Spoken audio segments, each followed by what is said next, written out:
Hi! నమస్తే.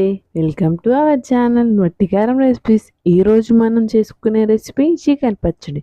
Friends, chicken పచ్చడిని simple వేలో సూపర్ టేస్టీగా ఎలా చేయాలో చూద్దామా? ఈ పచ్చడి 2 నుంచి 3 నెలల వరకు నిల్వ ఉంటుంది. కాకపోతే మీరు కొన్ని టిప్స్ పాటించాలి. ఇక్కడ నేను హాఫ్ కేజీ చికెన్‌ని తీసుకున్నాను. చికెన్ పచ్చడి కోసం బోన్‌లెస్ చికెన్‌ని తీసుకోండి. పీసెస్ అనేవి ఇలా చిన్నగా తీసుకోండి. ఇందులోకి 1 ½ స్పూన్ పసుపుని యాడ్ చేసుకోండి. 1 టీ స్పూన్ ఉప్పుని వేసుకొని బాగా కలుపుకొని పక్కన పెట్టండి. ముందుగా చికెన్ పచ్చడిలోకి మసాలాని ప్రిపేర్ చేసుకుందాం. 2 టేబుల్ స్పూన్ ధనియాలను తీసుకుందాం. 6 లవంగాలు, ఒక దాల్చిన చెక్క, 5 యాలకులు వేసి బాగా వేయించుకోండి.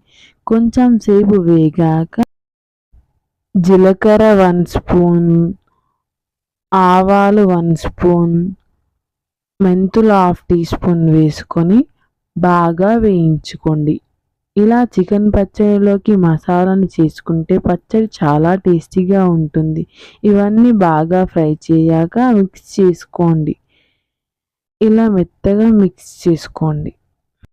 మరో పక్కన కడాయిలోకి 1 కప్ ఆయిల్ తీసుకొని వేగాక కలిపి పెట్టుకున్న చికెన్ని 5 నిమిషాల పాటు ఫ్రై చేసుకోండి. తర్వాత వాటర్ ఆవిరయ్యేంత వరకు ఫ్రై చేసి పక్కన పెట్టుకోండి.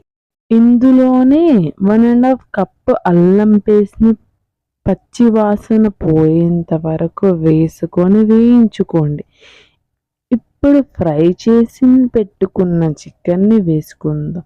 మిక్స్ చేసుకున్న మసాలా పౌడర్‌ని యాడ్ చేసి కలుపుకోండి. నేను మీకు చాలా తొందరగా అయ్యే చికెన్ పచ్చడి చూపిస్తున్నా. మీకు ముక్క మరీ రెడ్‌గా ఉండాలి అంటే చికెన్‌ని బాగా ఫ్రై చేసి తీసుకోండి. మసాలా అంతా చికెన్‌తో వేగాక 1 కప్ కారం వేసి బాగా కలిపి ఒక 2 నిమిషాల పాటు సిమ్‌లో పెట్టండి.